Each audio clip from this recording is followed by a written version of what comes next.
tardes.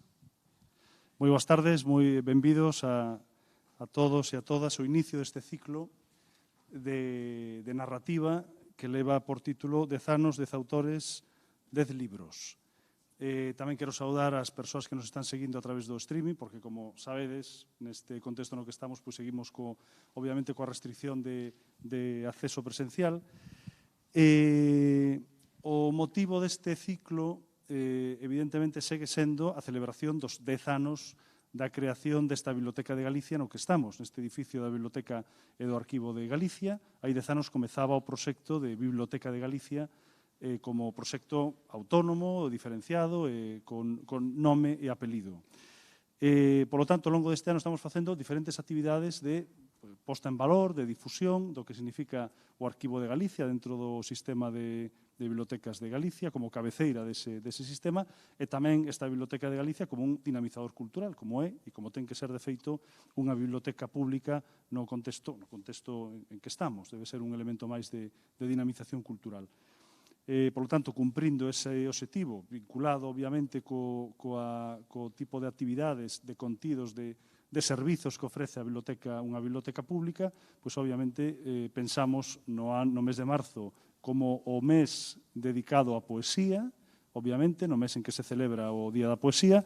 En este mes de abril comezamos, en que, como sabedes, o día 23 de abril celebramos o Día do Libro, ese Día Mundial Internacional do Libro, pois decidimos iniciar este ciclo que vai ter continuidade ata o mes de xullo, coa participación de 5 escritoras, hoxe é a primeira cita do ciclo, rematará, como digo, a principios de xullo, e despois do verán, despois a partir xa no último trimestre do ano, volveremos outra vez con 5 autores e autoras que van completar eses 10 escritores e escritoras, libros, e, por suposto, esa celebración alrededor, principalmente, da narrativa.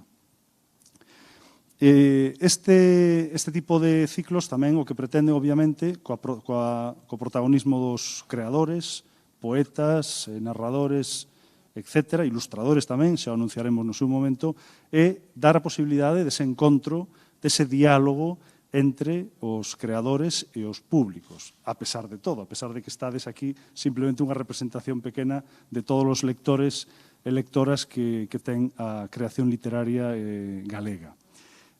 Por lo tanto, ten esa idea de poder achegar o traballo dos autores, tamén de poder reflexionar con eles e que eles reflexionen sobre os seus motivos literarios a hora de facer a hora de crear, neste caso narrativa, e tamén, por suposto, dar esa posibilidade de conexión máis directa con todos vos e con todas, cos lectores que hai nestes momentos da creación literaria galega. Ben, e a protagonista, as protagonistas son, obviamente, elas dous que están hoxe aquí con nós, Arantxa Portavales, a escritora Arantxa Portavales, e Susana Pedreira, a xornalista Susana Pedreira. Paso a facer unha referencia breve á súa biografía, porque estou seguro de que todos xa coñecedes. No caso de Arantxa Portavales, sí que quería decir que as dúas teñen unha característica común. Aparte de que son mulleres, obviamente, non é a idade é un pouco diferente, tampouco pasa nada, pero as dúas teñen unha característica común que é que non naceron en Galicia. As dúas naceron na Comunidade Autónoma Vasca. Son vascas de nacemento? Parece que non, pero sí. Arantxa Portavales naceu en Donostia, en San Sebastián, e Susana Pedreira naceu en Vitoria, Vitoria-Gasteiz. Por lo tanto, dúas persoas do ámbito, no caso de Arantxa Portavales, do ámbito da creación, e Susana Pedreira no ámbito do xornalismo, que son as dúas vascas, de nacemento. O resto xa dirán elas o que teñan que decir. No caso de Arantxa Portavales, é licenciada en Dereito pola Universidade de Santiago de Compostela, funcionaria da Escala Superior de Finanzas da Xunta de Galicia, e unha persoa dunha trayectoria creadora literaria bastante recente, prácticamente desde hai 7 ou 8 anos para aquí, pero dun enorme éxito tanto na difusión en Galicia como tamén, e isto quero tamén aproveitar para poñelo en valor, da difusión fora. Creo que hai poucos escritores galegos, escritoras galegas nestes momentos que estean publicando ao mesmo tempo as súas obras recentes, é dicir, as súas obras de narrativa, ao mesmo tempo en galego e en castelán. Arantxa Portavales é un deses casos. E un deses casos que, de feito, como supoño que comentará despois, dentro de nada, dentro dun mes, publicará a súa próxima novela, como digo, tamén ao mesmo tempo en galego e en castelán. E no caso de Susana Pedreira, é unha xornalista vasca, de orixe nacida no País Vasco, xornalista, licenciada en xornalismo pola Universidade de Santiago de Compostela, e unha persoa que, desde hai xa uns cantos anos, está profesionalmente ligada a Onda Cero, coa base de operacións en Pontevedra, pero con ámbito de actuación máis alá tamén de Pontevedra, porque de feito ten tamén programación a nivel nacional, como digo, vinculada con Onda Cero. Moitos de vos coñeceredes a Susana por ese programa de Gente Viajera, que la conduce, e tamén, por suposto, a coñeceredes, se estades no ámbito de actuación de Pontevedra, pois con esa paixón lectora e pola súa divulgación no ámbito literario desde a cidade de Pontevedra.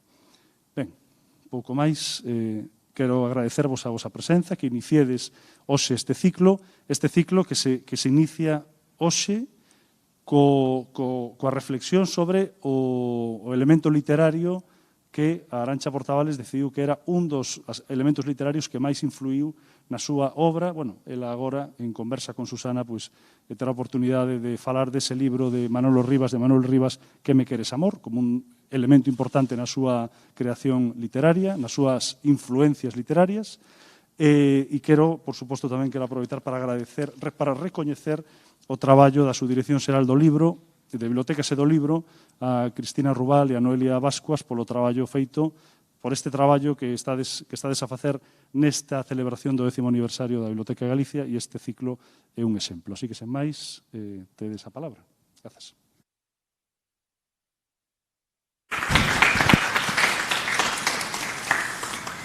Moi boas tardes a todas e a todos os que estades aquí e tamén os que nos seguides a través da canle de YouTube da Cidade da Cultura, e grazas tamén á Biblioteca de Galicia por programar cultura, a pesar de todo, non?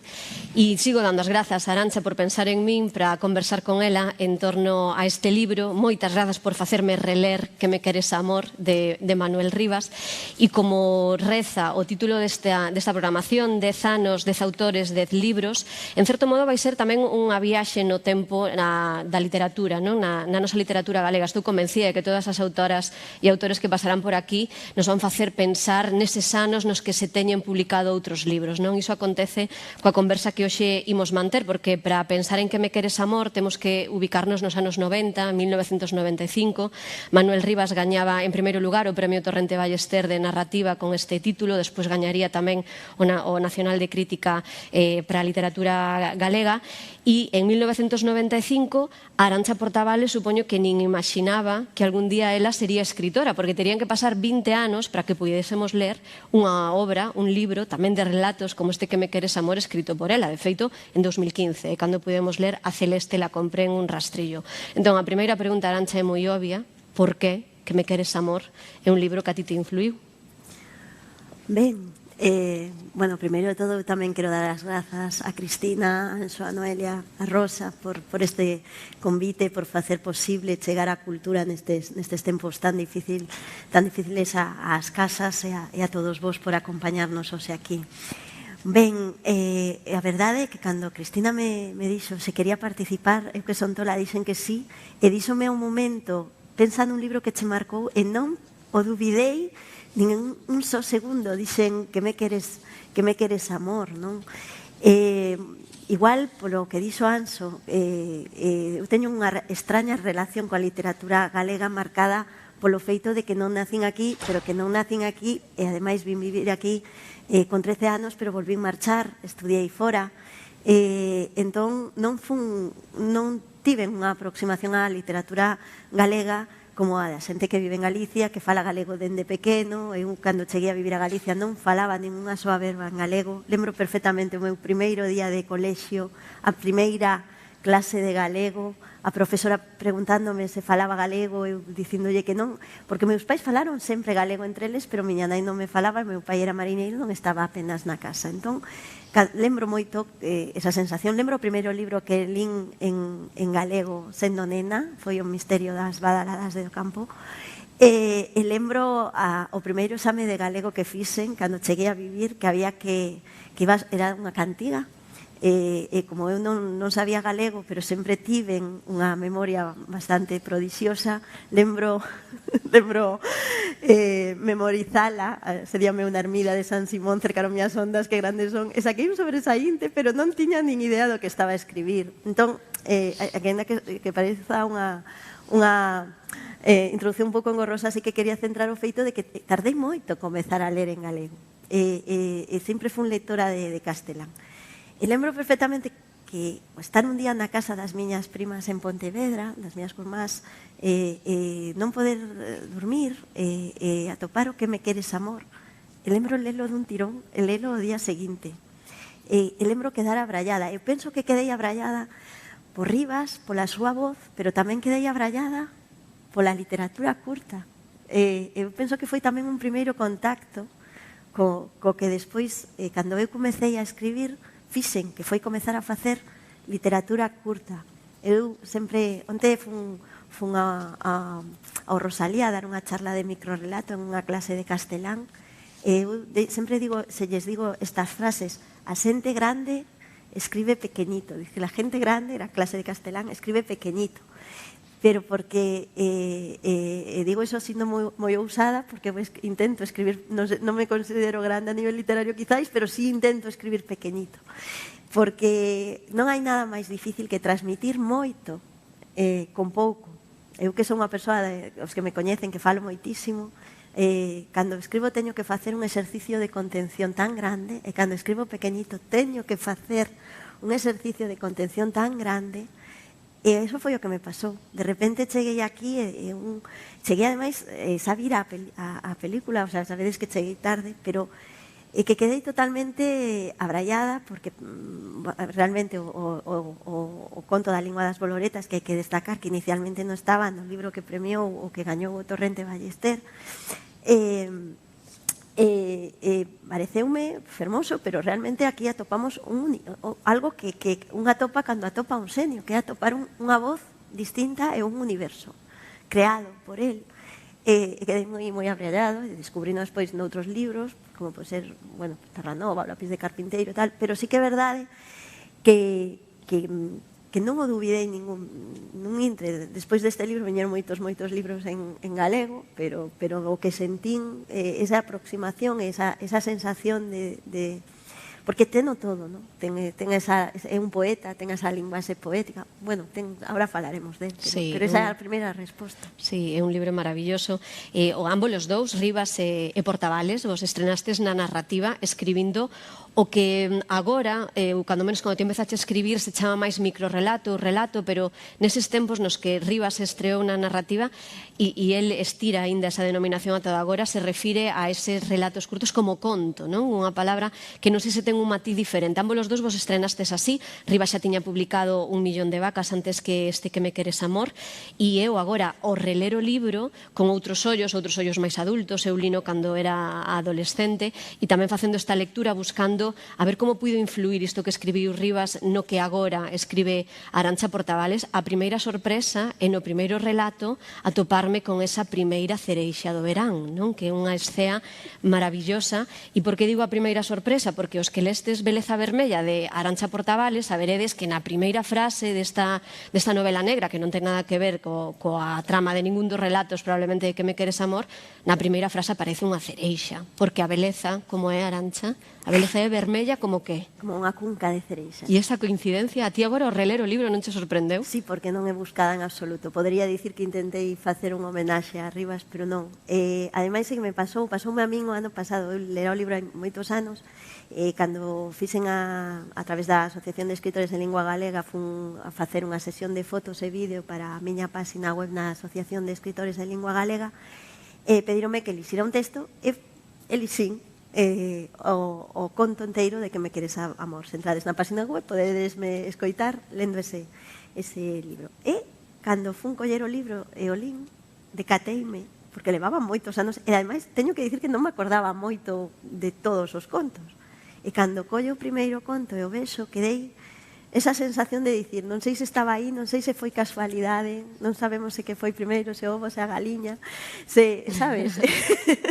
Pero sí que, a ver, hai outro momento no tal vez, libro en que fala, penso que no conto do Saxo da Néboa, cando fala de cando chegan ao pobo, van camiñando para chegar ao pobo, e quere descubrir nun primeiro momento un momento moi fermoso, de que hai unha vía de paxaros e un olor a cereixas ou algo así. Creo que está asociado, e a verdade é que a cereixa, a verdade, é que é fermosa no color, pero tamén é fermosa no sentimento, no cheiro, no recendo, porque realmente cheira a chuche, e a chuche é infancia, e infancia é felicidade. Entón, sí que é verdade que a mí me parece unha imaxe fermosa esa cunca de cereixas con que abrín beleza vermella, e foi a primeira sorpresa, sí.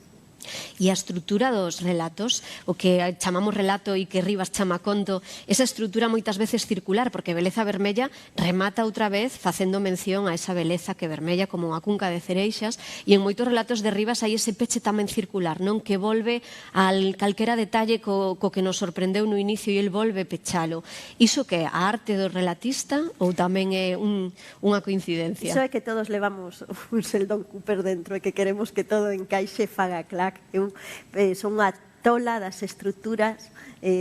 Cando fago a miña primeira novela, que é Sobrevivindo, o primeiro capítulo e o último son prácticamente iguais, pero con uns anos, moitos anos de separación. Falamos do ano 2000 e remata no ano 2015, o 14 ou 15, fago exactamente o mesmo capítulo ao principio e ao final. Eu penso que necesito que toda a miña cabeza faga clac, e Rivas faino, e cando a él lle fai clac, ao lector falle clac na cabeza, todo encaixa. Cada vez que vexo algunha crítica dos meus libros sempre din que é como un quebracabezas que de repente vai encaixando. Tamén pasou con Deixa a súa mensaxe, non, que empezábamos a ter chamadas de teléfono deslavazadas, pero que de repente hai un momento en que todo vai encaixando, ata que chegamos ao final e temos esa visión global, non? Eu penso que eu as novelas fagoas ao revés. Teño unha visión global, colloa, esnaquizoa, e despois vou indo soltando todo así ata que o lector volve a ter esa visión global que tiven eu antes de escribila, non? Ese é o meu proceso creativo, non? Eu penso que Rivas faino tamén, non? Rivas, por exemplo, no último relato, no que comezamos con ese outono barrendo as rúas e as follas, e remata exactamente igual, o mesmo coa cereixa, o mesmo co rapaz percebeiro, non sei, que todos os relatos van iso, asomando, despois volvémonos mergullar na historia para volver a toparnos con ese principio do relato e facer esa circunferencia perfecta. Estou segura que a él lle facía clac na cabeza como a mí me fai cando o leo, non? Claro, iso que estás contando levame a pensar que ti agora a lectura que fixeches de Que me queres amor, despois de ter xa varios libros publicados, de ter escrito moitos relatos, non ten nada que ver con aquela outra lectura de hai tantos anos, non? Agora fixaste máis en todo isto, na estrutura e nese clac ao que tanto te refires. A ver, cando un lé como escritor, lé de xeito moi distinto que cando lé como... Eu sempre digo que a min a escritura fastidioume moitísimo a lectura, porque leo distinto, e leo pensando, carai, isto quería telo feito eu, carai, que boé, carai, pois carai, non me gustou nada iso. Quero decir, sí que o proceso de lectura é distinto, pero de verdad quero darvos as gracias porque gocei moitísimo do proceso de volver e de preparar esta charla, porque lindo con moitísima calma, lindo dúas veces, tomei moitísimas notas, pero sobre todo atopeime e non sei se realmente podo dicir que se deixou unha gran pegada en mí, pero a verdade é que me atopei neses contos. Penso tamén o tería feito así se o fixese desde cero, non coa súa mestría seguramente, pero tamén eu o tería feito así. Iso pasa ás veces, non? Si, eu atopeite en moitas cousas nesta nova lectura pensando en que pode haber de Rivas nos relatos, nos contos, nos microrelatos. Despois falaremos de como vestí a denominación, non, de esas pequenas historias en poucas páxinas. E, sen dúbida, cando pechei o Que me queres amor con esta lectura no ano 2021, a palabra que me viña á cabeza para asociarvos a ambos era o cotiá. como vos fixades no cotiá ou en cousas totalmente secundarias, en pequenos obxectos que acaban sendo algo que queda permanentemente na cabeza do lector ata que chegamos ao final, non? Pequenos obxectos como unha vasoira, por exemplo, pensando en algún relato de Rivas que prácticamente é un personaxe máis. Ten que ser difícil ao mesmo tempo, porque pensamos no cotiá, no sinxelo, pero como nos facedes pensar en cousas moito máis profundas. Ti veste reflexada niso? Iso atopeino, pero eu coido que nos pasa a toda a xente que facemos literatura curta. Quero dicir, se eu cando fago deixe súa mensaxe, digo que Marina, o primeiro día, o día que seu home marcha da casa, o único que o lembra é a muller que está tendendo o edredón nórdico enfrente, e o único que lembra é que é verde como dese verde de color lápiz alpino que tiñamos na escola. Que estou dicindo? Pois estou dicindo que ela está tan mal que non era quen de mirar ao seu home. E por iso lembra esa muller, porque non estaba mirando ao seu home. Temos que dicir moitas cousas con moi pouco espacio. E o cotiá ten a capacidade de conectar co lector. Rivas faino maravillosamente. Realmente, nese conto que se chama Só por aí, en que un rapaz non aparece na súa casa despois de marchar de esmorga por aí, vemos ese pai indo por os povos, que é un comercial e que vai vendendo, aquí temos o Wonderbra e para na gasolineira e ve os casetes, todas esas cousas levanos a falar, o sea, está nos contando dese medo tremebundo, do medo máis grande que hai na vida, porque eu sempre digo que a maternidade e a paternidade descobre a dimensión real do medo, porque non hai medo máis grande de que a un fillo lle pase algo, non? E todos estamos sufrindo ese proceso, ese medo. Ele está falando dun Wonderbra e dun radiocasete. A capacidade que ten de amosar un elemento cotiá e que todos saibamos que debaixo de ese peregrinar e o que está ese medo latexando, non? Eu penso que iso facemos todos, porque ao final eu se falo en Deixa a súa mensaxe do gato Milán, non estou falando de que primeiro penso que odio e despois resulta que sí que me gustan os bechos. Pois o que está pasando non é nada, é simplemente que eu podería facer un texto longuísimo de como non somos conscientes de como mudan os nosos sentimentos ou de como nunca estamos seguros do que sentimos e de que trabucados estamos ás veces no que pensamos que sentimos, pero ao final o único que conto é que non quería un gato e despois quíseno e me decatei cando morreu, pero o lector que o está lendo, porque eu teño moi pouco espacio para falar, teño unha chamada de teléfono, decátase exactamente do que eu lle quisen decir, con as verbas moito máis normais e con algo moi cotiá que é ter un gato, ou co que odias o dicionario enciclopédico que non podes partir cando te tes que divorciar do teu home, non? Entón, eu penso que iso é unha característica que temos toda a xente que facemos narrativa curta, que temos moi pouco para contar moito. E facémolo porque no momento en que nos aferramos ao detalle, en ese intre, cando o lector sente que comparte algo contigo, todos somos quen de sentir o que sente ese home que está pensando que lle pasaría ao seu fillo, non? Con iso tamén o que facedes Rivas e ti é confiar moito na intelixencia da lectora e do lector, non? Deixar eses espazos para que a partir dese pequeno detalle do cotiá pensemos en moito máis. E penso que esa tamén é a estrategia que utilizades e confiar así na intelixencia da lectora e do lector, deixando diálogos sen que ninguén conteste, non? Hai diálogos que se pronuncian, pero a resposta son puntos suspensivos. Aí tamén deixades un espazo para que nós pensemos. Eso está aí, está tamén nos teus libros. Cando vin, e non me decatara, desde conta que debín ler este libro, pois non sei, hai 20 anos. Si, moito antes de poñerte a escribir. Moitísimo antes.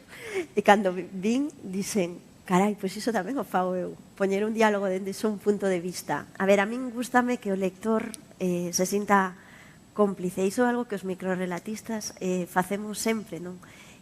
Por suposto que o lector é inteligente, o lector non hai que darlle a coubo, hai que confiar nel, hai que facelo partícipe do que ti estás pensando, non hai que darlle todo mastigado, non?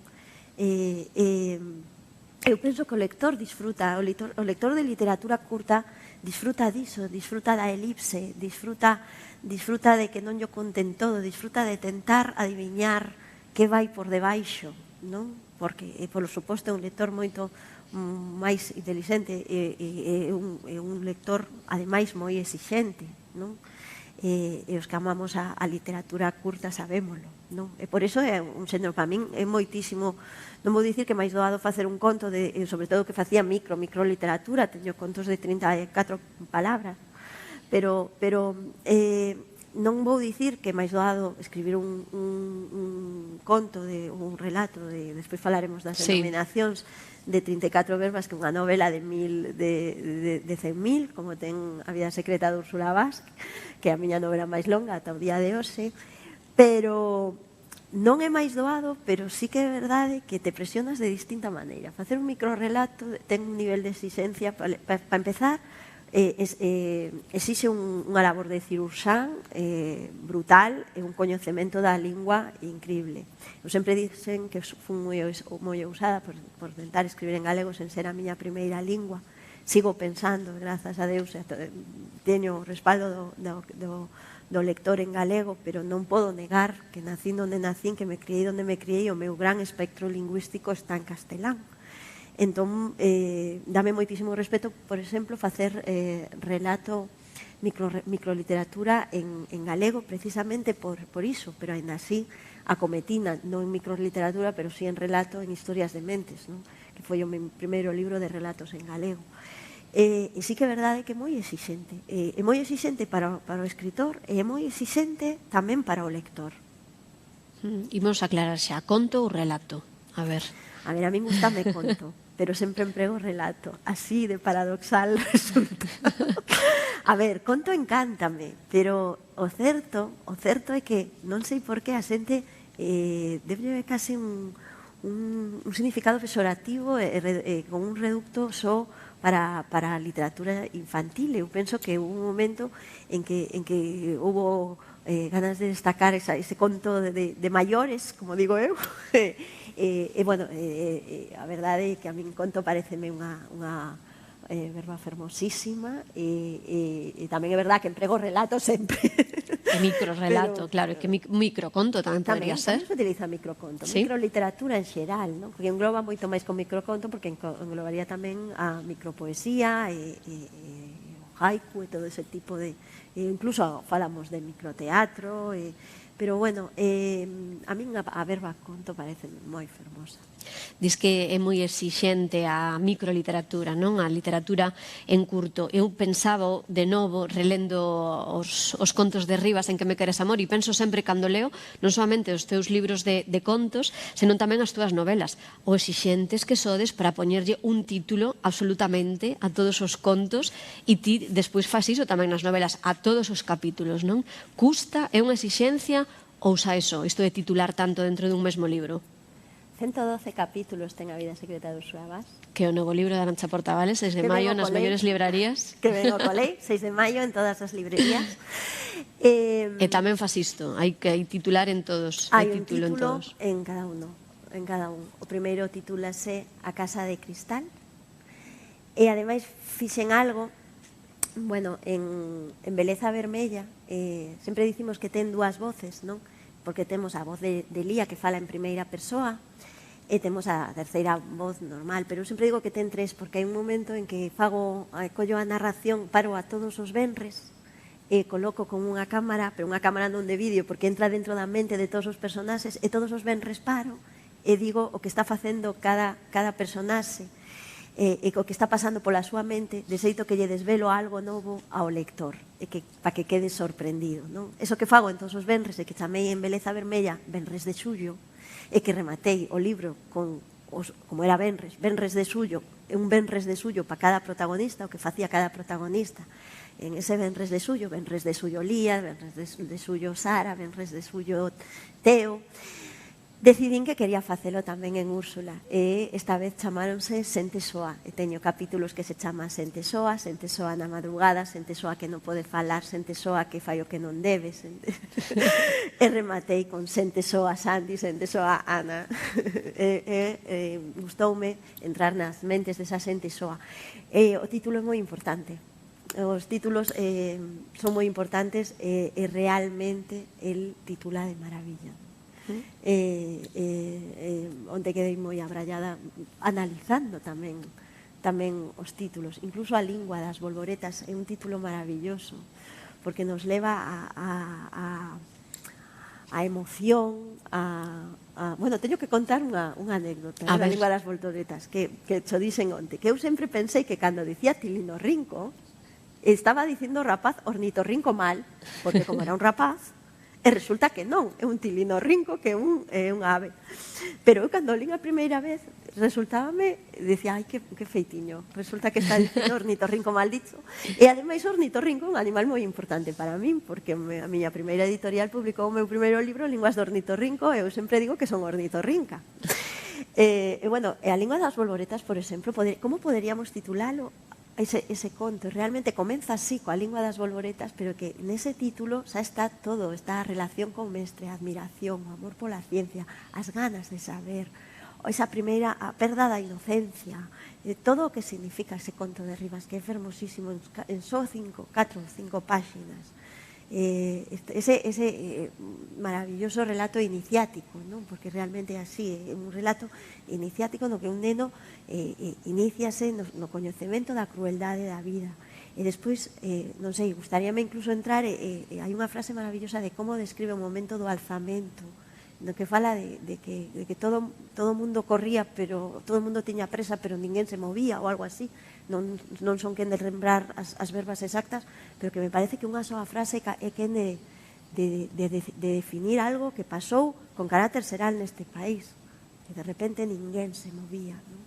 Entón, na que nós non o vivimos, pero non lo contaron, o que supuso o alzamento e o medo, pois a min pareceme que é unha obra maestra.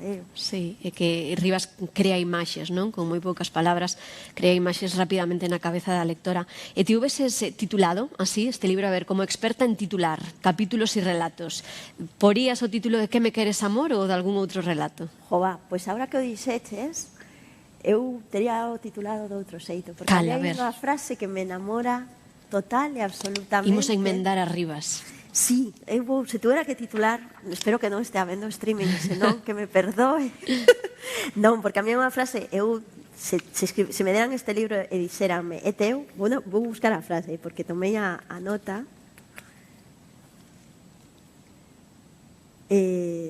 Titularía Flores brancas para morcegos. Flores brancas para morcegos. Hai un dos contos de Rivas, hai unha flor branca para os morcegos. É maravillosa a imaxe. Repito moito a palabra maravillosa, pero da igual, porque como é boa. Vamos a ver, hai un momento en que fala de como é a vida, non? E como é a vida, porque a vida sempre sorría aos malos, que sempre se acaban librando, e a xente boa que van pisando forte, a xente boa nunca ten sorte, non? E fai esa reflexión como moi pesimista. Estamos falando dun rapaz que ten unha vasoira de codeso que di que o que mellor fai na vida é cheirar a merda, que por eso se fai policía. Pero de repente un día sonría a sorte, e de repente na noite ábrese unha flor branca para os morcegos. E claro, pareceme unha imaxe tan visual, tan fermosa. De repente, un morcego que non é un animal que ou dá medo, ou dá noso, ou que non está no ideario, porque unha bolboreta sí que é unha imaxe fermosa, pero un morcego haberá quen lle gusten, haberá quen non, pero realmente no ideario, sobre todo cando somos pequenos, temoslo asociado ao conde Drácula. De repente, non, pero de repente el fai fermoso, porque hasta o animal menos fermoso necesita que se abra unha flor branca para él, e ábrese branca porque é na noite, que a frase é perfecta en sí. Entón, Flores brancas para morcegos seguramente vería despois o meu editor de Madrid ou de Galicia para dicirme que é un título horroroso, pero a min, se tuera, é a frase que máis me abralla do libro, titularía así.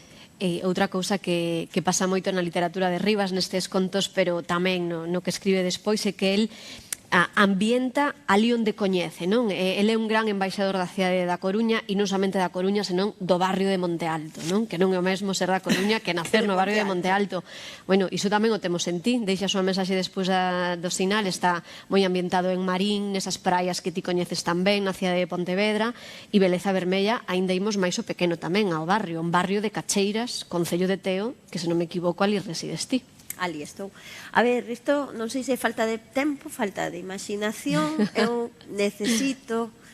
Teño moi pouco tempo para documentarme. Se fago unha novela que transcorre no concello de Melón, terei que ir algún día a Melón, terei que ver como son as súas rúas, como son os seus bares. As pozas de Melón, sí, non esquezas. Coido un saludo para Melón. Seguro que podo ir, pero non para traballar. Resultame moitísimo máis doado que os personaxes vayan aos bares que eu vou, que compren na froitería na que eu merco, que saber que ese día fixo sol, porque eu lembro que ese día fixo sol, supoño que sí, e ademais é que me gusta falar, non son, da miña herdanza microrelatista resulta que resultou a eiva de que non son unha grande escritora de paisaxes, sempre digo que describo moito mellor mentes e sentimentos que paisaxes, esforzome por amosarlle a un mundo o fermoso que é a praia de Loira, como é un atardecer, unha tardiña sentada na ponte de Loira cando o sol se pon polo almacén, non?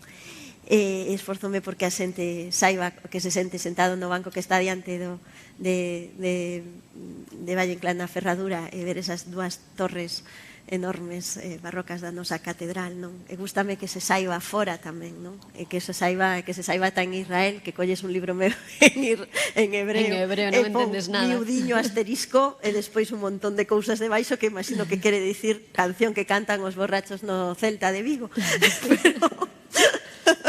Nas gradas de Balaídos, non? Pero que me gusta que saiban que teñamos a sorte de que saiban en Italia, en Alemanha, que comemos empanada de millo, e gústame amosalo, non? E por eso necesito estar pegada. Teño a asignatura pendente de escribir algo sobre Donosti, non? Sigo estando moi vencellada ao País Vasco. Meu irmán vive ali e, bueno, ahora levo ano e medio sen ir e teño moitísimas ganas de ir porque bueno, sigo moi vencellada e teño porque a fin de contas Donosti é a miña infancia, non? É a miña infancia inteira. Eu son a nena que buscaba cangarexos nos muros da praia da Concha, entón sí, teño esa, non sei se me atreverei. Seguro que sí, que acabas de comezar, ainda que non o pareza nisto da literatura. Hai unha cuestión da que de algún modo estamos falando todo o tempo, non? Porque estamos dicindo que Rivas é un mago, non? É un artista desta literatura en curto, do poder que ten o que el conta para xerar inmediatamente unha imaxe na cabeza de quen está lendo, así que estamos falando do poder que teñen as palabras e da importancia que el lle dá ás palabras, non? Como en torno a unha palabra pode estar varias frases envolvéndote a ti na lectura. Isto me leva a pensar no poder que ti tes de inventar palabras, de fusionar palabras entre elas, que para ti tamén é moi importante. A ver, é que para él notase moitísimo como coida, como goza, non? Como goza xogando coas palabras. Hai un momento que fai o xogo de palabras, en castelán temos hervor, fervor, en galego solo temos fervor. E hai un momento en que ese payaso que queda pechado e grita socorro, socorro, e di socorro, que palabra máis longa, e despois engade hai mulleres que se chaman así, que me parece genial, non? E de repente fainos reflexionar sobre o significado das verbas, non? E a min gústame moitísimo, non? Tamén pois no xogo da xelatina de Amorodos creamos a palabra amorodio para definir en vereza vermella determinadas relacións. E lembro perfectamente, esta anécdota non sei xa sabe todo o mundo, a que contei moitas veces. Bueno, Susana Pedreira traballa en Onda Cero Pontevedra e durante o ano fai o programa de actualidade de Pontevedra, pero en xullo fai o programa a nivel nacional Un Alto no Camiño, non? Lembro cando unha vez ver no Facebook, estaba escribindo deixa a súa mensaxe despois do sinal, vi no Facebook que ela facía o último programa do mes e dicía, fiz un post fermosísimo, ela escribe fermosísimo nas súas redes sociais, dicindo que ese día se sentía moi triste porque remataba o seu programa e moi feliz porque por fin collía vacacións. Entón, eu estaba escribindo e contesteille no post de Facebook, ben Susana, disfruta da túa tristicidade e da túa felicideza. E así como fixen, agarrei o boli estaba escribindo un capítulo de Marina que evidentemente nese intre se titulou xa Tristicidade, e decidí nese momento que o último capítulo de Marina sería Felicideza. E cando yo contei a ela, cando xa estaba o libro publicado, díxome, que fermosas verbas, e dixo, fixéchelas ti. E foi unha conexión fermosa que neste libro volvemos a conectar no novo libro tamén. E que son dúas palabras moi fortes, non, con moito poder, tristeza e felicidade. Imaginade esa fusión que inventou Arantxa, tristicidade e felicideza. E, por certo, a Carmiña de Rivas pode ser a túa Carmela, de deixa a súa mensaxe. A miña Carmela xorde... Bueno, decateime despois de que pusera os nomes das fillas das miñas amigas todas. Marina, Carmela... Foi o subconsciente traballando. Sí, pero en que casa de Galicia non hai unha Carmiña ou unha Carmela, non? E sobre todo, bueno, era unha tía miña que moi querida, que faleceu hai un par de anos, que era a única tía que eu teño moitísimos tíos, porque meus pais son 7 irmáns, outros 11, pero no País Vasco só tiña 2 porque estaban vivindo ali, entón o vencello tamén era moi forte, non? Parece unha homenaxe fermosa poñerlle o seu nome. Hai un capítulo de Beleza Vermella que se titula Morriña, e a Morriña é protagonista tamén de varios dos contos de Manuel Rivas. Bueno, non sei se hai algo na literatura onde non pode ser protagonista Morriña en algún momento. A ver, é que hai un momento en que un lee ese home que ten ademais a Morriña ao revés, porque volveu da Habana e quere volver a Habana, non? Que iso é moi curioso, porque es que inventaron unha palabra para iso, a Morriña ao revés. Sí, anoto. Bueno, en Deixa a súa mensaxe tamén temos ese capítulo que se chama Patria, dese home que di que o mellor que lle pasou na vida foi emigrar, porque así soubo que o único que quería na vida era volver, non? E ademais é un sentimento universal, non? Non hai ninguén que faga literatura en Galicia que non estea preso desa realidade que foi a migración, desde o pai de Migueliño en Castelao, ou quero dicir, todos os que facemos literatura acabamos coñecendo, pero que ademais foi un sentimento moi forte que vivín na miña casa, porque miña nai estaba enferma de Morriña, pero ademais que estaba enferma. O sea, non parou hasta que volveu a Galicia, viveu 25 anos no País Vasco, ademais meu pai estábamos todos, eu vivía ali, non quería vir, desde logo, de repente dime que teño que ir a vivir a Galicia, meu pai non quería volver, porque estaba moi adaptado ali, pero vimos porque miña nai físicamente necesitaba voltar a Galicia. E de verdad que foi chegar e revivir, quero dicir, lembro a miña nai de pequena sempre malísima e de repente chegou a Galicia pero que ademais fixen un relato colectivo, dun libro colectivo que se chama Os Trens, no que falo deses trens da miña infancia nos que viñamos os emigrantes, ese tren de Donosti que segue a ser o mesmo, crecoido, porque es que eses trens de ferro que cheiraban a sudor, a tabaco, a comida, nos que pasábamos 15 horas, non? E miña nai, cada vez que asomaba entrábamos polo Miño, sempre dicía a mesma frase: xa cheira a Galicia. Esa Morriña que está tan presente. Agora estabas falando e eu li aí a Neira Vilas, non? Eu son Balbín, un rapaz de aldea, como a quen di un ninguén e ademais pobre. Pensar na Morriña tamén é pensar en quen dá nome a este auditorio no que estamos. Mira, xa unha dúbida e quedanos en 2 minutos. Se alguén quere preguntar algo, pode levantar a man e algún compañeiro lle pode achegar un micro. Como é posible matar máis dunha vez a mesma persoa nun único conto, relato? Que o fas ti, e o fai Rivas e o fan tantos expertos de Jabois, mala erva, sí. Sí, porque aos microrelatistas encantan matar a xente moitas veces. É algo que, ademais, cando che sai a primeira vez, que penso que algo natural, pensas que escribiche unha genialidade. Despois de cataste que se escribiron 20 veces, non? Pero a todos coñezo un montón de microrelatistas en castelán. Estou pensando nun microrelato de Eva García, de Miguel Ángel Flores, que acaba de publicar agora con Lenguas do Ornitorrinco ao novo libro de microrelatos, e que tamén empregan, de repente a xente morre 8 veces. É o poder da literatura, non? A verdade é que a morte é o único que temos certo, o único para o que deberíamos estar preparados e o único para o que non o estamos, non?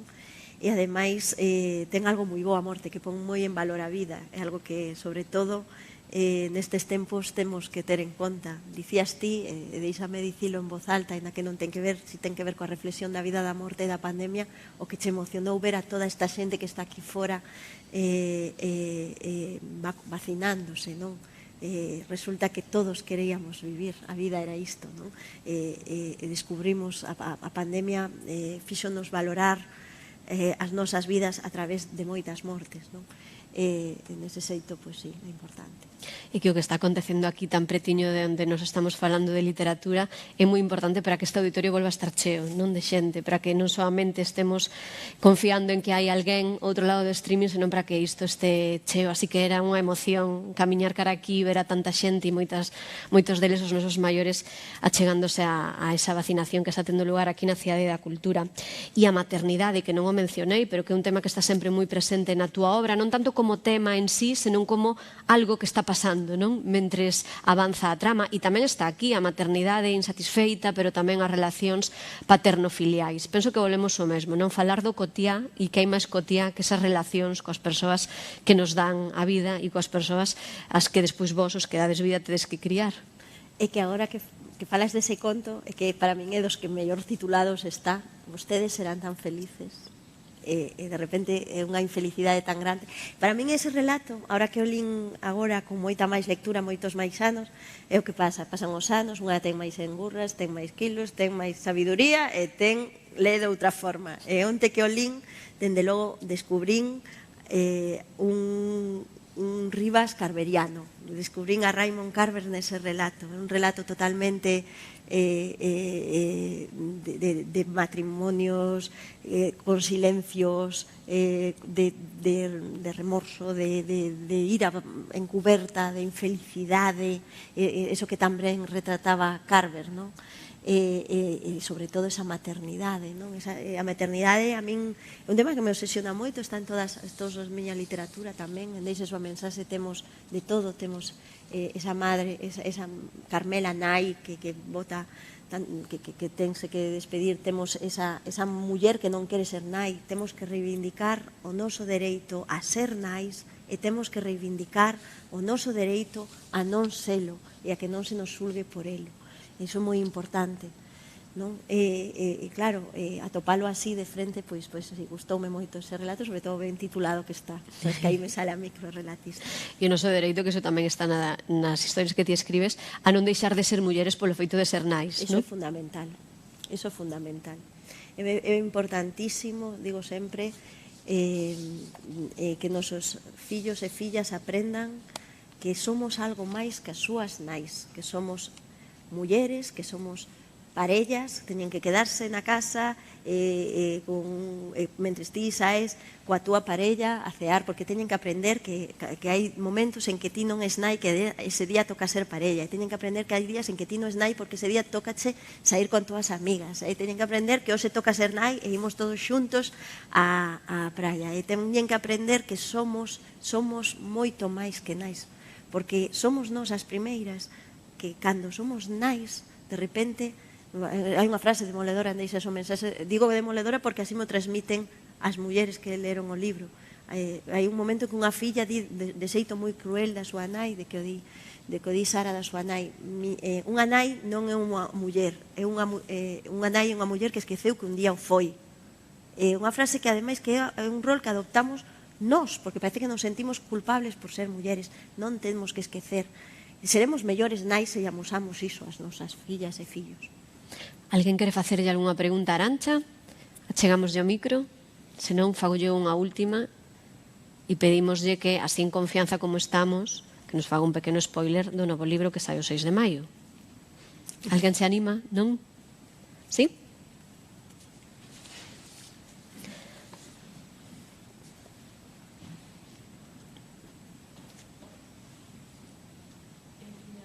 Comentarvos, eu tamén vexo como a palabra evocación, que está moito, o termo evocación, como utilizas, Arantxa, continuamente a evocación nos teus libros, porque non só é o que transmites o que dices, senón tamén aquelo que evocas, aquilo que queres, aquelas imaxes que queres que xurdan na cabeza dos teus lectores. Eu creo que Rivas tamén traballa bastante co evocación.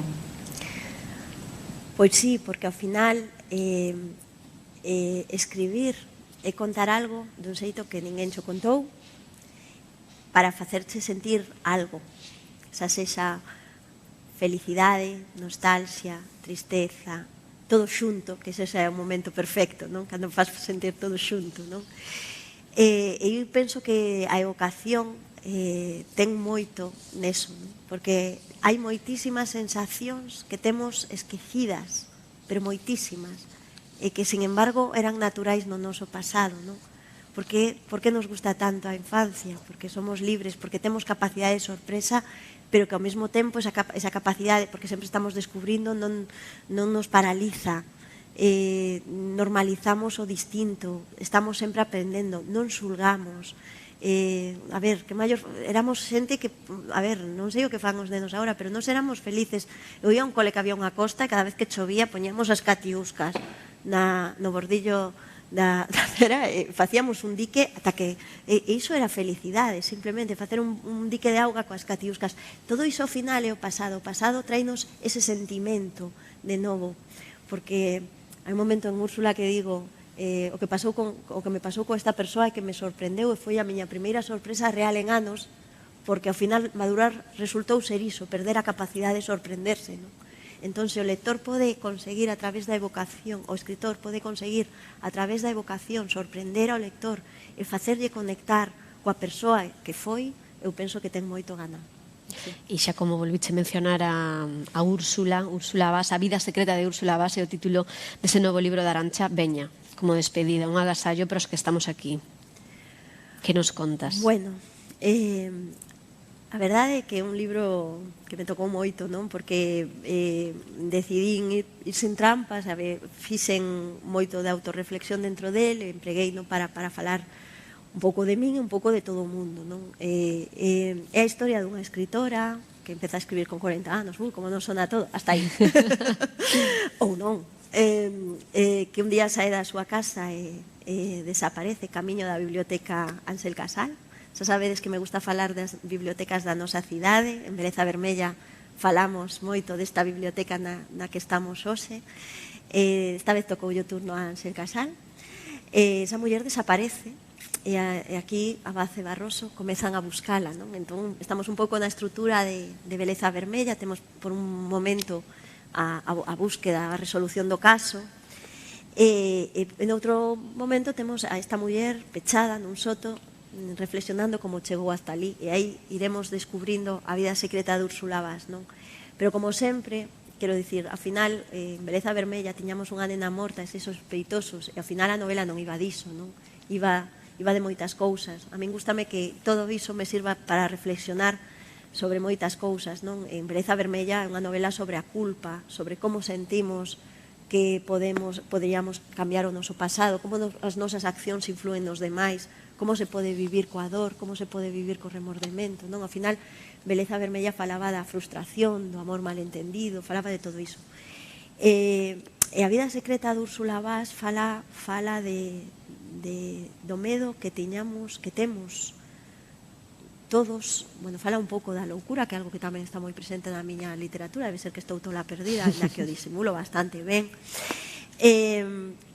Fala de que pasa cando chega un a esta idade que teño eu, porque eu sempre digo que cando un é novo, pensa que cando se ve coa idade que eu teño agora, vai ter todas as respostas da vida. E resulta que cando un chega a esta idade decátase de que o único que ten é máis preguntas, é a conciencia de que lle costará moito acadar esas respostas, non? Úrsula vai diso, vai de como nos sentimos, dos perdidos que estamos, canto máis medramos, do medo a vivir a veces, ou de que a vida nos pase por riba, do rápido que vai, e de que podemos facer para vivir máis, pero vivir de verdade, como digo eu, que hai moita xente que camiña dormida, non? E diso vai Úrsula. A través dos pensamentos desta muller nos adentraremos, pero por riba, non vos preocupedes, haberá unha trama policial moi entretida. Palabra de Portavales. Porque volven a Abad e Barroso, que os coñecedes, elestedes Beleza Vermella, Santi Abad, que volve da súa baixa, 1 ano e medio, máis ou menos creo que estivo de baixa psiquiátrica, e Ana Barroso, que acaba de ser nomeada subinspectora. Así que tamén nos vai interesar moito como evolucionan ambos e como evolucionan entre eles. A vida secreta de Úrsula Bas, que sairá ao mesmo tempo, non? En galego e en castelán, en Galaxia e en Lumen, 6 de maio maio é a data? 6 de maio. Pois xa sabedes o que tedes que facer o 6 de maio.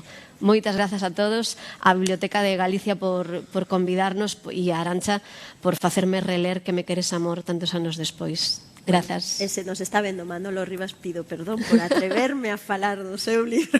E todos pensade a ver si vos gustaría. Eu non me imagino, gústame moito que me dis, pero non me imagino outro título que me queres amor. Agora xa pero non. Flores brancas para morcegos. A ver que opinades. Aí o deixamos. Gracias a todos.